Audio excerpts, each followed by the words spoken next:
Baik, Assalamualaikum warahmatullahi wabarakatuh. Selamat pagi kepada siswa-siswa kelas 11 MIPA. Kita masih mempelajari bab fluida statis, di mana video ini saya akan menjelaskan materi lanjutannya, yaitu tentang hukum Archimedes. Baik, kita mulai saja. Jadi hukum Archimedes ini akan menjelaskan bagaimana fenomena benda terapung. Jadi mungkin kalian bertanya-tanya kenapa benda itu bisa terapung, kenapa sebuah kapal pesiar yang besar sekali ya, yang terbuat dari besi, logam, dan lain-lain bisa terapung di permukaan laut. Nah, nanti alasannya adalah dengan prinsip dari hukum Archimedes. Baik, kita mulai saja. Hukum Archimedes itu ditemukan dan digagas oleh Archimedes sendiri. Jadi Archimedes itu nama seorang ilmuwan Yunani. Jadi kisahnya beliau dulu Archimedes sedang ditugasi oleh seorang raja untuk meneliti kandungan mahkota rajanya. Jadi sang raja merasa ragu apakah mahkotanya terbuat dari emas murni ataukah ada campuran logam lain seperti itu. Nah, Archimedes ditugasi untuk menyelidiki hal itu, lalu dia berpikir keras, sampai membuat kepalanya mungkin panas, dia gerah, lalu saat sedang gerah itu dia mandi. Nah, dia menceburkan dirinya ke bak mandi atau mungkin kolam, lalu dia mengamati tumpahan air dari baknya tersebut. Nah, dari tumpahan-tumpahan airnya itu, Archimedes berteriak, "Eureka, Eureka, Eureka!" Artinya, sudah kutemukan ya. Apa yang ditemukan? Yang ditemukan inilah hukum Archimedes ya. Nah, dari kisah itu, Archimedes pun merumuskan hukum Archimedesnya, yaitu setiap benda yang direndam seluruhnya atau sebagian dalam suatu fluida itu akan diangkat oleh gaya. Nah, ini. Jadi ada gaya angkat yang besarnya sama dengan berat fluida yang dipindahkan. Jadi tumpahan air yang muncul akibat dia nyebur ke dalam kolam atau bak mandi, tumpahan air itulah yang membuat Archimedes menemukan gagasannya tentang gaya angkat pada fluida. Next.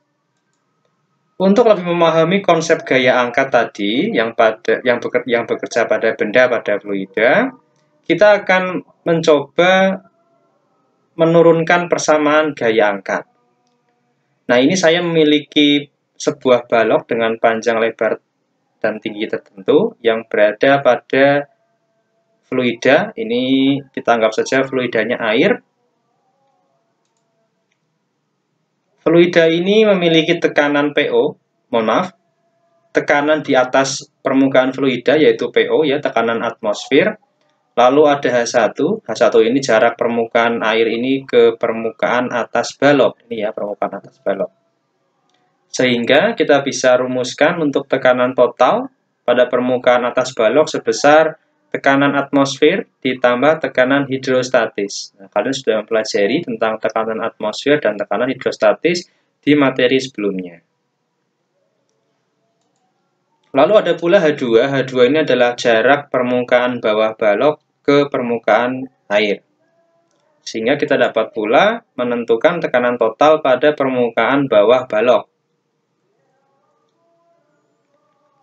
Di mana H2 ini sama saja dengan H1 tambah tinggi balok ya. Ini dirubah menjadi ini sehingga bisa kita dapatkan P2 besarnya P0 ditambah rho GH1 ditambah rho GT. Oke, next. Ketika ada tekanan, maka di situ pula ada gaya, ya, karena hubungannya adalah tekanan, yaitu gaya persatuan luas. Maka, gaya pada permukaan atas balok kita bisa tentukan, yaitu tekanan pada permukaan atas yang sudah kita dapat tadi dikali dikali luas permukaannya, dikali A. Begitu pula dengan permukaan bawah, ada gaya F2 yang mengarah ke atas, dan dirumuskan tekanan pada permukaan bawah kita sudah dapatkan tadi dikali luas permukaannya, dikali A-nya. Sehingga kita bisa lihat di sini bahwa besar F2 ya, itu lebih besar dari F1 karena ada faktor rho GT-nya. Sehingga vektornya pun ini saya gambarkan lebih panjang daripada F1. Sehingga karena ada dua vektor yang bekerja pada balok ini, maka akan ada resultan gaya atau gaya netonya, hasil F2 dan F1. Ya, kalau kalian bisa lihat, maka hasil gayanya, hasil gaya netonya itu akan mengarah ke atas karena ini lebih kecil daripada F2. Sehingga kita bisa dapatkan untuk gaya neto yang besarnya rho GV itu mengarah ke atas. Ini kita dapatkan volume ini ya, volume dari perkalian A dikali T. Seperti itu. Next. Sehingga kita dapatkan gaya angkat yang mengarah ke atas. Seperti persamaan tadi, jadi gaya angkat itu merupakan gaya neto, resultan dari gaya yang bekerja pada permukaan atas balok dan permukaan bawah. Nah, dari sinilah kita bisa dapat gaya angkat. Ya, jadi kenapa kok ada kenapa ada benda dalam fluida bekerja gaya angkat ya? Dari mana itu gaya angkatnya? Dari resultan gaya yang pada permukaan atas dan permukaan bawah. Itu alasannya ya, jadi kalian sudah paham. Nah, gaya angka kita rumuskan rho GV tadi, rho F ini artinya massa jenis fluida, dan volume VTC ini adalah volume benda yang tercelup di dalam fluida. Ya, ini satuannya bisa kalian baca sendiri. Baik, paham ya? Next. Nah, sekarang kita bisa menjelaskan bagaimana konsep benda terapung, melayang, dan tenggelam ya. Nah, sekarang saya contohkan yang pertama yaitu terapung. Untuk benda terapung saya gambarkan seperti ini. Lalu kita tentukan diagram gayanya. Apa itu diagram gaya?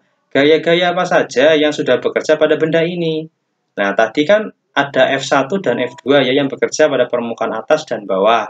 Tapi sudah diresultankan, sudah mendapatkan gaya netonya. Gaya netonya adalah gaya FA. Nah, selain gaya FA, ada pula gaya berat yang mengarah ke bawah. Ya, nah, jadi dua gaya inilah yang bekerja pada benda terapung. Next, kita sudah memahami bahwa ketika benda ini terapung, dia itu tidak turun ke bawah atau naik ke atas, ya, tidak terbang ya. Artinya apa? Pada keadaan terapung, W sama besar dengan FA, ya, sehingga dia setimbang begitu. Lanjut, kita turunkan W sama dengan M kali G. Gaya angkat seperti persamaan tadi. Lalu kita turunkan massa benda, ini kan massa benda ya, sama dengan rho benda kali volume benda, ya, karena dari hubungan rho sama dengan M per V, sehingga M sama dengan rho kali V. G-nya kita coret, lalu kita dapatkan sebuah kesimpulan. Saat terapung, ya, volume yang tercelup itu lebih kecil dari volume benda keseluruhan. Ingat, VB ini adalah volume benda keseluruhan.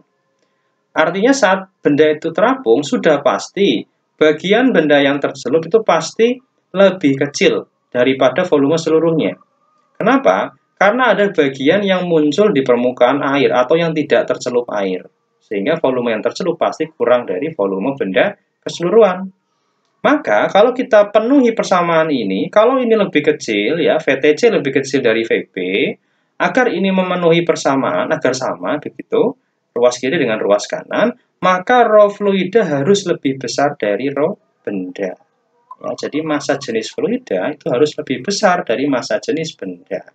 Nah, inilah syarat terapung. Jadi syarat terapung itu yang pertama W sama dengan FA, lalu rho fluida lebih besar dari rho benda. Paham ya? Nah, kan sudah paham.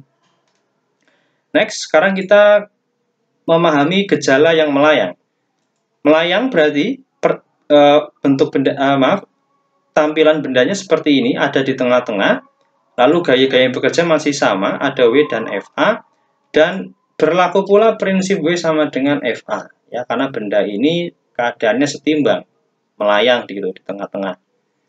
Sehingga kita dapatkan kembali persamaan bahwa untuk fenomena benda melayang, karena volume yang tercelup, ya, jadi kalau melayang itu semua volume tercelup di air, maka volume yang tercelup itu sama dengan volume benda keseluruhan.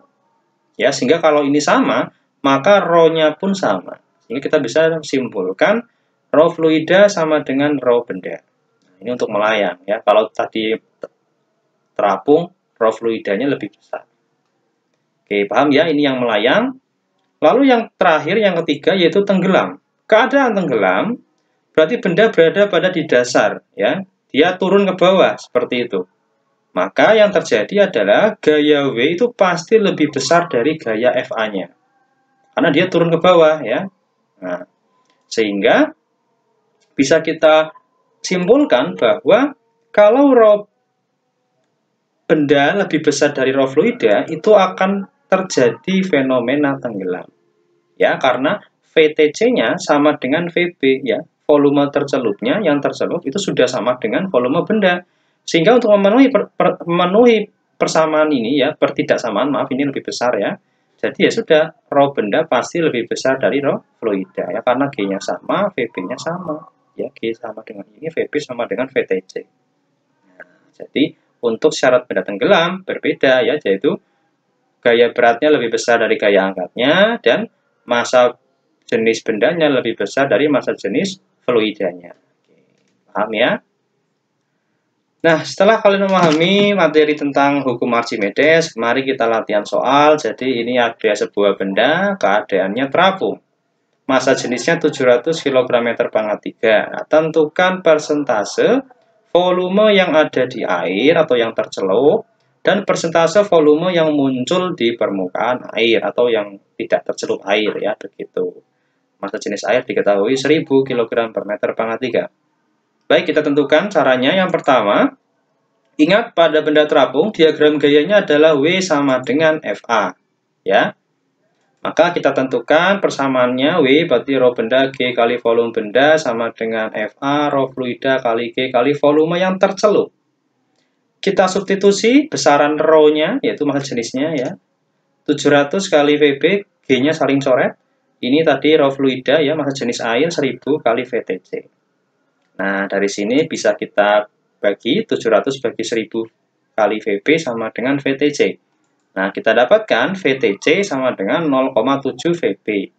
Atau dari hasil ini kita bisa tafsirkan volume yang tercelup di air itu 0,7 volume keseluruhan. Nah, artinya apa? Bahwa volume yang ada di dalam air atau yang tercelup itu 70%. Ya, begitu. Kalau begitu, kalau ini 70%, berarti yang muncul di permukaan air adalah 30%. Ya, paham ya? Nah, ini bisa saya buktikan di animasi. Nah, ini ya, kita bisa lihat, ini ada animasi untuk hukum Archimedes. Kita lihat, misalkan kita atur rho fluidanya menjadi 1. Ya, ini ya, kita lihat. Loh Pak, kok nggak 1000? Nah, ini kan dalam satuan gram per cm². Ya, ini air. Lalu tadi volume bendanya adalah 700. Nah, kita lihat seperti ini ya. Nah, kita lihat keadaannya. Nah, twing muncul ya. Nah, ya, sama ya dengan hitungan. Volume above, ini adalah volume yang muncul 0,3 V. Atau 0,3 dari volume keseluruhan ya, atau 30%. Yang ada di dalam air 0,7 V atau 0,7 dari keseluruhan atau 70%.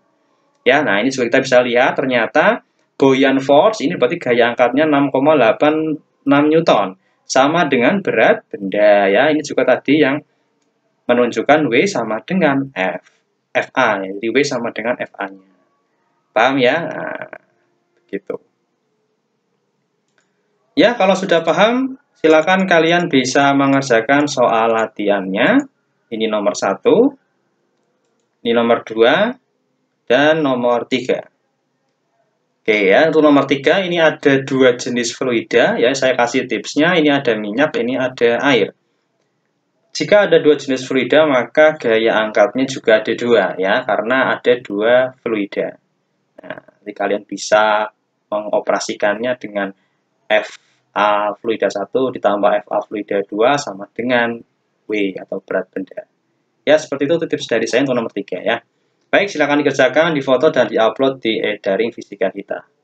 Baik, terima kasih. Selamat mengerjakan, jaga kesehatan selalu.